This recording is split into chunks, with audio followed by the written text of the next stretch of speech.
akan memberikan materi tematik 5 tema 1. Bismillahirrahmanirrahim. Kita mulai teman-teman semua. Semangat. Lihat pada gambar, Siti berangkat ke sekolah naik sepeda. Naik sepeda juga merupakan kegiatan olahraga. Siapa di sini yang suka bersepeda? Wah, bagus sekali. Bersepeda itu termasuk olahraga yang mendukung kebugaran dan dapat membantu melancarkan peredaran darah kita. Tahukah kamu, di dalam tubuh manusia yang tugasnya mengangkut serta mengedarkan oksigen dan zat makanan adalah darah. Oleh karena itu, darah sangat penting peranannya bagi manusia. Nah, apakah kamu pernah merasakan denyut jantungmu sendiri? Nah, jika kamu ingin merasakannya, coba sekarang letakkan telapak tanganmu pada dada bagian kiri. Nah, kamu akan merasakan ada denyut di sana. Nah, denyut yang kamu rasakan itu adalah denyut jantungmu sendiri.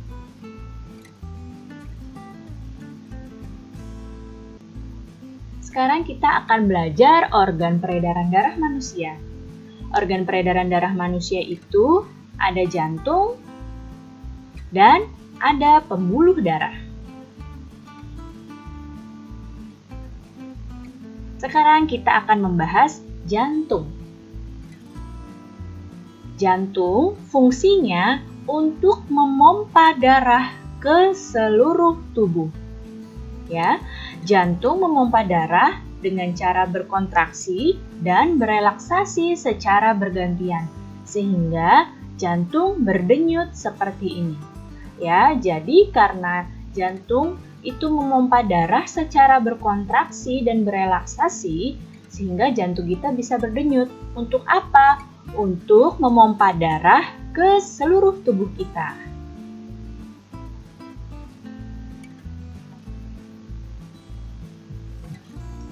Jantung terletak di dalam rongga dada di sebelah kiri. Ukuran jantung kira-kira sebesar kepalan tangan pemiliknya, ya. Nah, kira-kira di tubuh kita di sini letak jantung, ya. Ukurannya sebesar kepalan tangan pemiliknya, ya. Itu perkiraannya. Nah, jantung itu dibungkus oleh selaput tipis yang disebut dengan perikardium.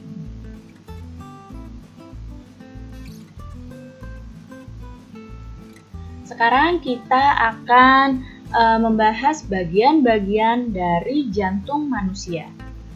Bagian jantung manusia itu ada serambi dan ada bilik. Yang mana serambi dan yang mana bilik? Perhatikan baik-baik gambar jantung berikut. Ya, lihat panahnya. Yang ini namanya serambi kanan. Nah, yang ini namanya serambi kiri. Kemudian yang ini namanya bilik kanan dan yang ini adalah bilik kiri. Jadi jantung kita ini terbagi jadi 4 bagian, ya. Yang atas ini disebut dengan serambi, ada serambi kanan, ada serambi bilik, dan yang bawah ada bilik. Bilik kanan dan bilik kiri. Setiap bagian jantung ini punya fungsinya masing-masing. Di sini kita lihat serambi kanan ini fungsinya untuk menerima darah kotor atau darah yang banyak mengandung karbon dioksida dari seluruh tubuh. Ya, ini tugasnya serambi kanan. Jadi menerima darah yang banyak karbon dioksidanya dari seluruh tubuh kita. Kemudian serambi kiri, ya, yang ini tugasnya menerima darah bersih, yaitu darah yang mengandung banyak oksigen dari paru-paru. Ya, serambi kiri menerima darah yang banyak oksigennya dari paru-paru. Kemudian bilik kanan ini memompa darah yang kotor atau yang banyak karbon dioksidanya ke paru-paru untuk dibersihkan dan diganti karbon dioksidanya menjadi oksigen. Kemudian bilik kiri ini fungsinya untuk memompa darah bersih atau darah yang memiliki banyak oksigen ke seluruh tubuh manusia. Nah, jantung ini kan punya 4 bagian, ya. Nah, antar bagian ini ada yang disebut dengan katup. Untuk apa fungsinya? Fungsinya untuk mencegah tercampurnya darah yang mengandung banyak oksigen dengan darah yang mengandung karbon dioksida.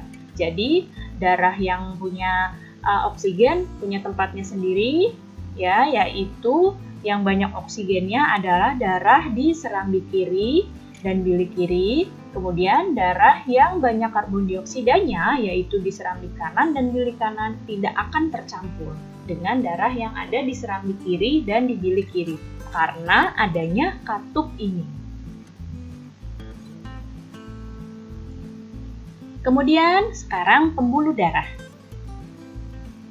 Pembuluh darah merupakan saluran tempat mengalirnya darah dari jantung ke seluruh tubuh dan dari seluruh tubuh kembali lagi ke jantung.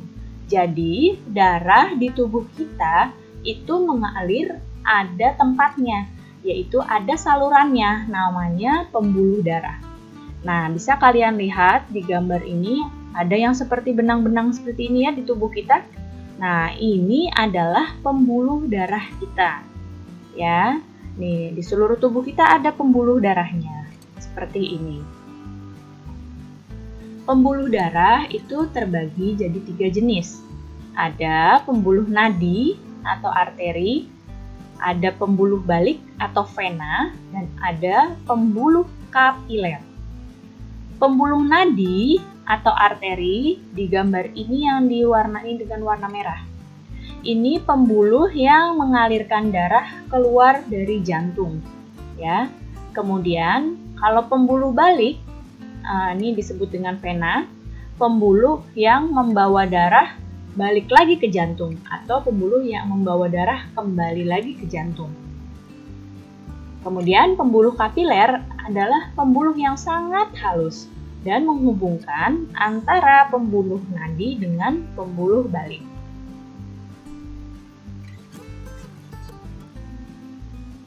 Nah, perbedaan antara pembuluh darah. Perbedaan antara pembuluh nadi dengan pembuluh balik. Kalau pembuluh nadi ini letaknya di bagian dalam tubuh kita, ya. Kalau pembuluh balik letaknya di permukaan tubuh yang tampak kebiru-biruan. Jadi kalau kalian lihat di permukaan kulit kalian ada seperti urat yang warnanya agak kebiru-biruan, itu adalah pembuluh balik, ya. Kalau pembuluh nadi nggak kelihatan, ada di dalam tubuh kita.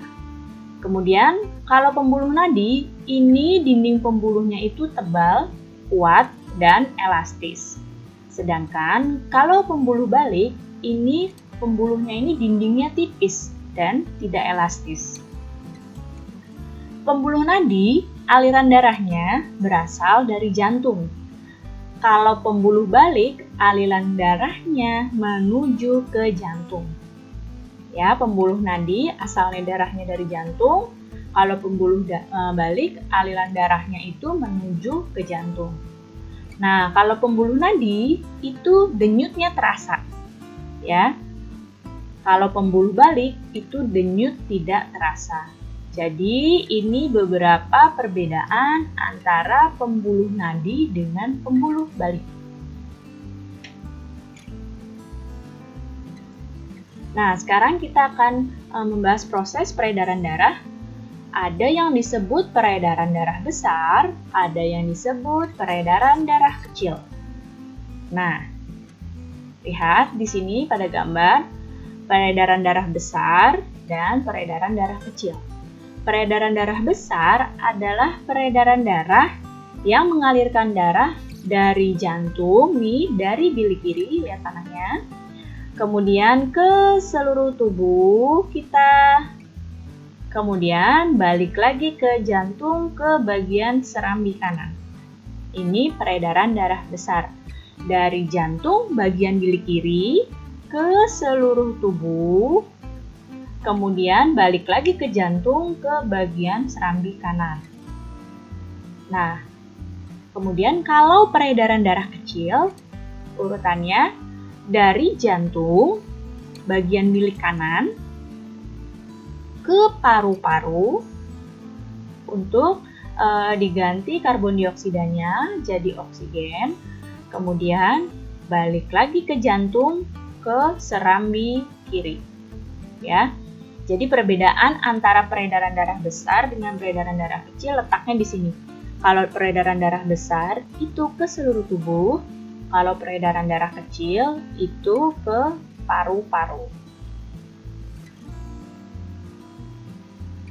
Nah, lihat ada anak yang akan membacakan sebuah pantun.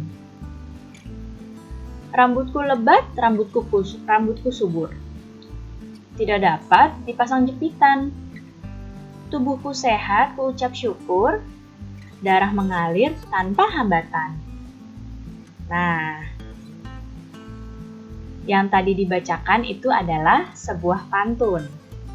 Tahukah kamu apa pantun itu? Pantun itu merupakan salah satu seni merangkai kata. Pantun melatih seseorang untuk berpikir tentang makna kata sebelum berujar. Pantun dapat digunakan untuk mengungkapkan perasaan seseorang mengenai suatu kejadian atau peristiwa yang dialaminya. Baik anak-anak, cukup sekian ya penjelasan Ibu kali ini. Mudah-mudahan kalian paham dan mengerti. Terima kasih anak-anak semua. Sampai jumpa lagi. Wassalamualaikum warahmatullahi wabarakatuh.